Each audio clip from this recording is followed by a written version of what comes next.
Project report central water commission కి submit ఇచ్చింది 55,000 కోట్లకి. ఆ 55,000 కోట్ల కూడా ఆయకట్టు కాలువలకు అవసరం ఉన్న ల్యాండ్ ఎక్విజిషన్ కానీ ఆయకట్టు కాలువల వర్క్ కానీ ఏమీ లేకుండా సబ్మిట్ చేసిండ్రు. ఇప్పుడు ఈ రోజు అంచనాల మేరకు పాలమూరు రంగారెడ్డి ప్రాజెక్టు 80 నుంచి 84,000 కోట్లు కానుంది. అంటే జూరాల నుంచి ఏ విధంగానైతే తుమ్మడి ఎట్టు నుంచి మేడిగడ్డకి షిఫ్ట్ చేసి వాటర్ సోర్సు ఉత్తర తెలంగాణకి మరి అన్యాయం చేసిండ్రో అదేవిధంగా మరి ఉమ్మడి మహబూబ్నగర్ జిల్లాకు కూడా జూరాల నుంచి శ్రీశైలంకి షిఫ్ట్ చేసి తీవ్రమైన అన్యాయం చేసిండ్రు. ఒక్కసారి ఆలోచన చేయండి, 32,000 కోట్లకి అయిపోయే జూరాల నుంచి సోర్సు శ్రీశైలంకి షిఫ్ట్ చేసి ఇప్పుడు 80,000 కోట్లు దాటుతుంది అదే ప్రాజెక్ట్ కోసం. మరి జూరాల ఉంటే స్టోరేజ్ కెపాసిటీ 121 టీఎంసీ ఉండేది, శ్రీశైలంలో కేవలం 68 టీఎంసీ ఉందని చెప్పి నేను మనం చేస్తాను. నెక్స్ట్ ఒకటి మీరు ఆలోచన చేయాలి, జూరాల 7 టీఎంసీ 11 టీఎంసీ. మహేశ్వర్ రెడ్డి గారు ఈ విషయం క్లారిఫై చేయాలి, ఎందుకంటే సుందిలో ఎంత కెపాసిటీ తెలుసా? 8 టీఎంసీ. నో అంటే మీకు ఎందుకు ఎక్స్ప్లెయిన్ చేస్తున్నా అంటే ఇదే విషయం బీఆర్ఎస్ పార్టీ వాళ్ళు బయట దుష్ప్రచారం చేస్తున్నారు. బ్యారేజ్కి డ్యామ్కి రిజర్వాయర్కి తేడా ఉంది. మీకు మేడిగడ్డ బ్యారేజ్ 16 టీఎంసీలు, అన్నారం 16 టీఎంసీలు, అన్నారం 12 టీఎంసీలు, ఇది సుందిల అప్రాక్సిమేట్లీ 9 టీఎంసీ. 9 టీఎంసీ ఉన్న సుందిల బ్యారేజ్తో 195 టీఎంసీ లిఫ్ట్ చేస్తామని చెప్పి ఇదే బీఆర్ఎస్ ప్రభుత్వం చెప్పింది. జూడాల నుంచి లిఫ్ట్ చేయమంటేనేమో ఇది తక్కువ ఉందని కెపాసిటీ ఉంటుంది.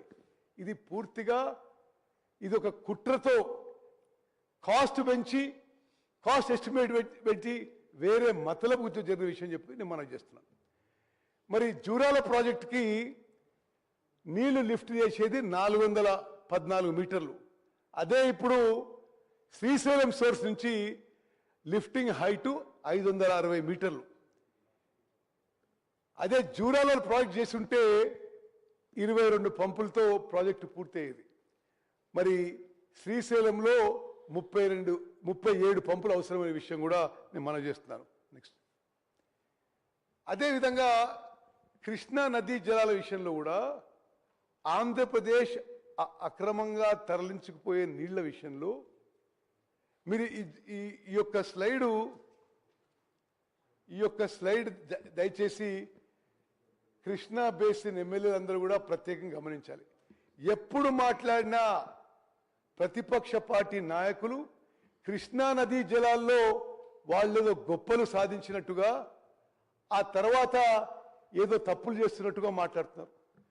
వాస్తవంగా 2014లో ఏ రోజైతే తెలంగాణ రాష్ట్రం ఏర్పడ్డదో water drawal capacity of Krishna water from Srisailam back waters ఆ రోజు అన్నీ కలిపితే పర్ డే 51,000 క్యూసెక్స్ ఉంటే 4.47 టీఎంసీ పర్ డే ఉంటే ఈ 10 ఏళ్లలో టిఆర్ఎస్ పార్టీ అధికారంలో ఉన్న 10 ఏళ్లలో కృష్ణా నదీ జలాలు ఆంధ్ర తరలించడానికి క్రియేట్ చేసిన infrastructure from back water of Srisailam reservoir is now 13.16 TMC per day.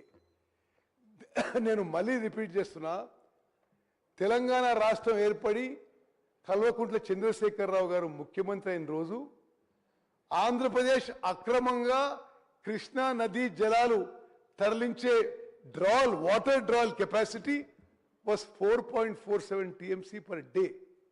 In 10 years of TRS government, Andhra Pradesh has increased their infrastructure to illegally divert Krishna waters from backwater of Srisailam and increased it to 13.16 TMC per day. దీంట్లో అదే ఉండిన ఒక నిమిషం, దీంట్లో మా ప్రభుత్వం కాంగ్రెస్ ప్రభుత్వం రేవంత్ రెడ్డి గారి నాయకత్వంలోని కాంగ్రెస్ ప్రభుత్వం సాధించిన గొప్ప విజయం ఏంటంటే రాయలసీమ లిఫ్ట్ ఇరిగేషన్ స్కీము గత టిఆర్ఎస్ ప్రభుత్వంలో వైఎస్ జగన్మోహన్ రెడ్డి గారు ముఖ్యమంత్రిగా 3 టీఎంసీ పర్ డే వాళ్ళు నిర్మాణానికి ముందుకు పోతుంటే ఆ రోజు కేసీఆర్ గారు వారి ప్రభుత్వం పూర్తిగా నిశ్శబ్దంగా ఉన్నారు. మన ప్రభుత్వం వచ్చిన తర్వాత రాయలసీమ లిఫ్ట్ ఇరిగేషన్ స్కీమ్ ఏదైతే కృష్ణా నదీ జలాలు 3 TMC per day drawing capacity ఉందో కేంద్ర ప్రభుత్వం మీద ఆంధ్రప్రదేశ్ ప్రభుత్వం మీద ఒత్తిడి తీసుకొచ్చి Rayalaseema lift irrigation scheme Andhra Pradesh పనులు ఆపించిన ఘనత మా ప్రభుత్వం దక్కిందని చెప్పి మనం చెప్తాం.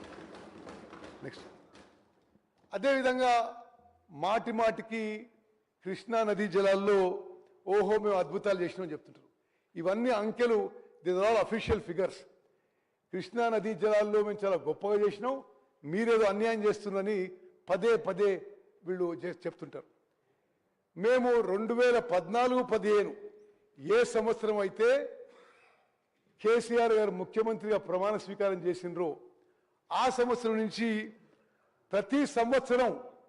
ప్రతి సంవత్సరం కృష్ణా నదీ జలాలు ఎంత తెలంగాణ రాష్ట్రంలో కృష్ణా బేసిన్ రైతులు ఉపయోగించిందో లెక్కలేసినాం.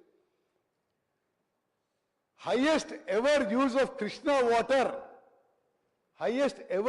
Krishna water by Telangana farmers is in 24-25 after this Congress government has come. 10-11-12 ఏళ్లలో కృష్ణా నదీ జలాలు తెలంగాణ రైతాంగం ఎక్కువ ఉపయోగించింది, ఎక్కువ ఉపయోగపడ్డది మన కాంగ్రెస్ ప్రభుత్వం వచ్చిన తర్వాత నేను చెప్పి నేను మనం చేస్తాను.